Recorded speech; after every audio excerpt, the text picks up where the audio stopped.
منه أنا زينب تسلم علي، منه أنا العقيل الهاشمية،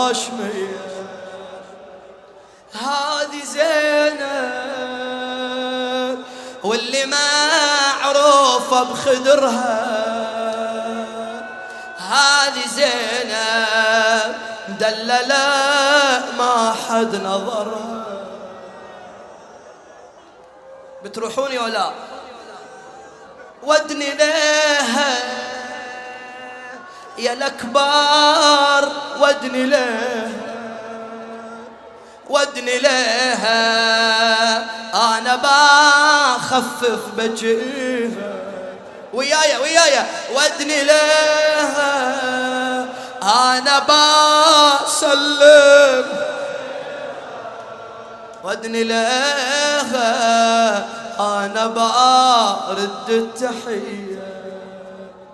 وقف ورا الخيمة شقال باكر احنا هالأعاد بيذبحونا،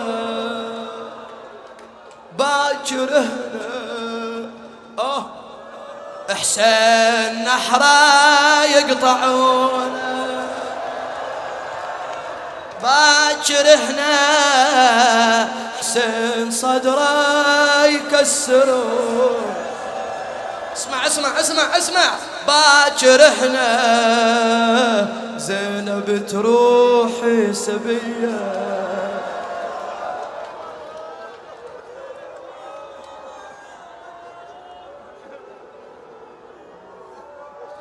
دون كافي تمشي يا زينب ذليلة، دون كافل تركبي ناقة زيلة.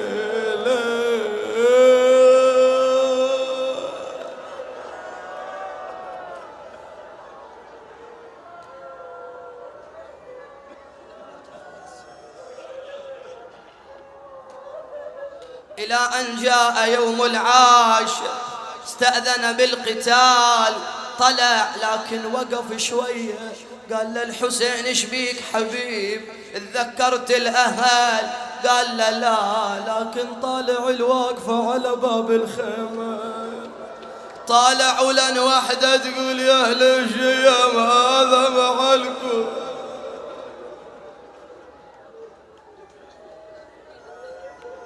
أقرأ له كافي.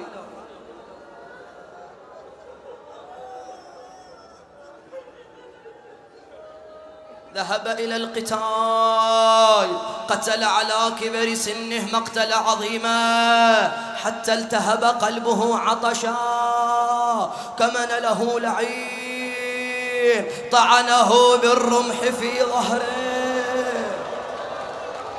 خر على الأرض. جاءه لعين آخر، يا علي يا علي، أخذ سيفه واحتز رأس حبيب، سقط على الأرض ينادي أدركني.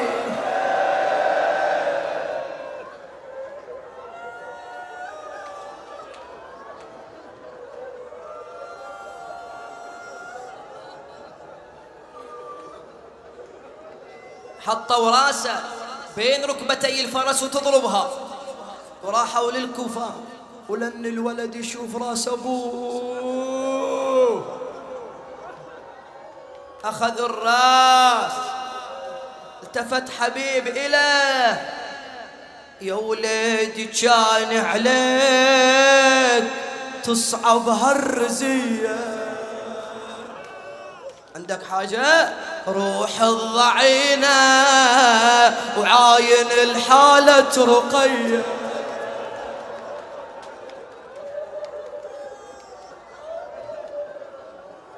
روح الضعينة يا ابني وشاهد الأطفال، شاهد رقية تصيح ومنها الدمع همال، طفلة وصغيرة يا وسف تتشتف بالأحباب. بعد بويا روحي لها ومقنعة ودي إليها، وشوف الأعادي شلي مسوي فيها، كل ما تون الصوت يتلوى. أسألك الدعاء، خاف كلفتك بالبجي الليلة، وباكر يا ولدي الأعادي روعوها بذيك الخرابة يا ولدي نزلوها، وفي طشت الذهب يجيبوا راح.